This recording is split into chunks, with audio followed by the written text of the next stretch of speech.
Assalamualaikum warahmatullahi wabarakatuh. Perkenalkan, nama saya Anila Herdiana Putri dengan NPM 21114045 dari Pendidikan Olahraga 21. Baik, di dalam video ini saya akan membahas mengenai doping dalam olahraga untuk memenuhi kebutuhan tugas kesehatan olahraga dengan dosen pengampu Bapak Trianto MPD. Yang pertama, kita membahas tentang pengertian doping. Doping adalah istilah yang mengacu kepada penggunaan obat untuk meningkatkan performa atlet. Maksudnya, atlet akan mengonsumsi semacam obat atau bahkan narkoba agar bisa bertanding lebih baik. Istilah doping dapat didefinisikan berdasarkan berbagai macam pandangan. Sekelompok orang melihatnya dari bahaya terhadap kesehatan, karena itu doping dilarang. Dalam perkembangan selanjutnya, pada tahun 1990, International Olympic Committee atau IOC membuat definisi doping sebagai bahan dan metode yang dilarang. Bahan yang dilarang dikelompokkan dalam 6 kelas berdasarkan efeknya terhadap tubuh, yaitu stimulan, narkotika, anabolik, penghalang beta, dan diuretik, peptida hormon.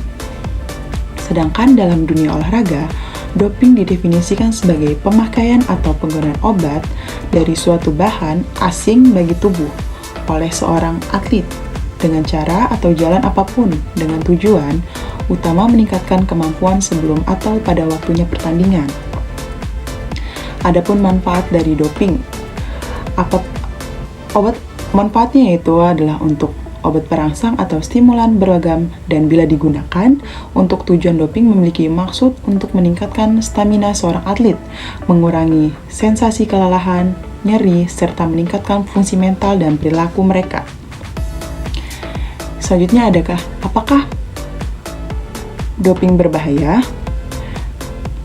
Yang harus dipahami adalah dampak yang timbul dari doping sangatlah berbahaya, karena bisa berpotensi merusak liver dan juga bunuh diri.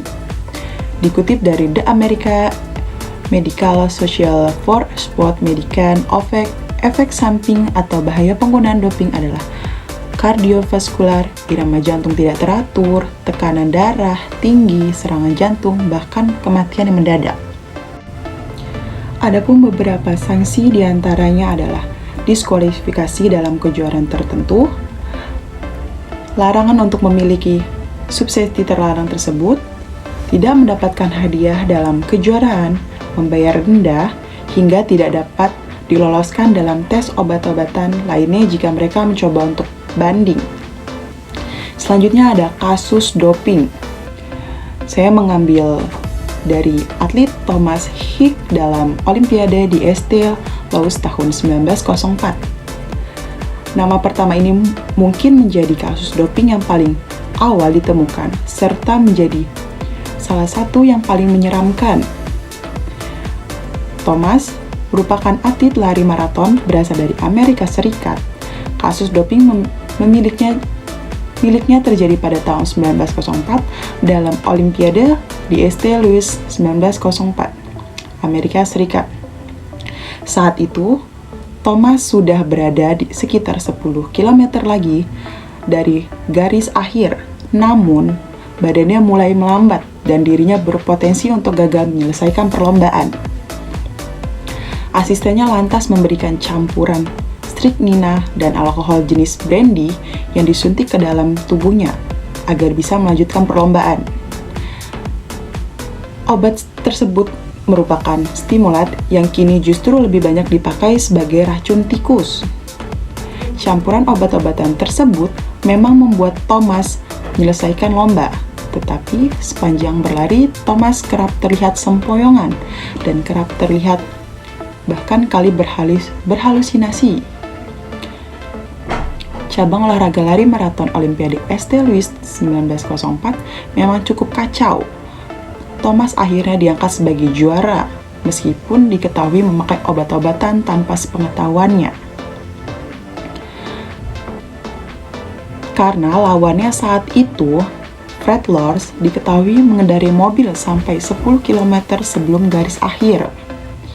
Jadi, dapat disimpulkan dari materi yang saya jelaskan mengenai doping dalam olahraga, serta manfaat dan bahayanya, juga kasus yang saya ambil dari beberapa atlet, dapat disimpulkan bahwa dengan demikian berakhir sudah tentang doping, mulai dari pengertian sejarah. Semoga saja yang menonton mengambil hikmahnya dan mengambil hikmah memakai obat-obatan bukanlah sesuatu yang bisa membawa kalian kejayaan. Kalian sudah mendapatkan contoh-contoh di mana sejumlah atlet terkenal mengalami kemunduran atau bahkan kehancuran dalam karir karena melakukan doping. Contoh di atas hanyalah segelintir dari sekian banyak atlet yang juga diketahui melakukan doping dalam satu titik di karirnya. Jangan sampai kenikmatan sesaat yang ditawarkan oleh banyak subsidi terlarang ini menjerumuskan kalian ke jalan yang tidak benar. Terlebih bagi kalian yang ingin menjadi atlet, alangkah baiknya jika kalian berlatih keras dan mempelajari olahraga ini lebih dalam agar bisa menang tanpa bantuan obat-obatan ini. Jika kalian masih tidak yakin dengan bahaya dari obat-obatan terlarang ini, kalian bisa mencoba membaca sejumlah buku terkait obat-obatan terlarang dan membuktikan fakta bahayanya itu sendiri. Baik, itu saja yang dapat saya sampaikan mengenai doping. Apabila ada kekurangan, saya mohon maaf. Saya akhiri. Wassalamualaikum warahmatullahi wabarakatuh.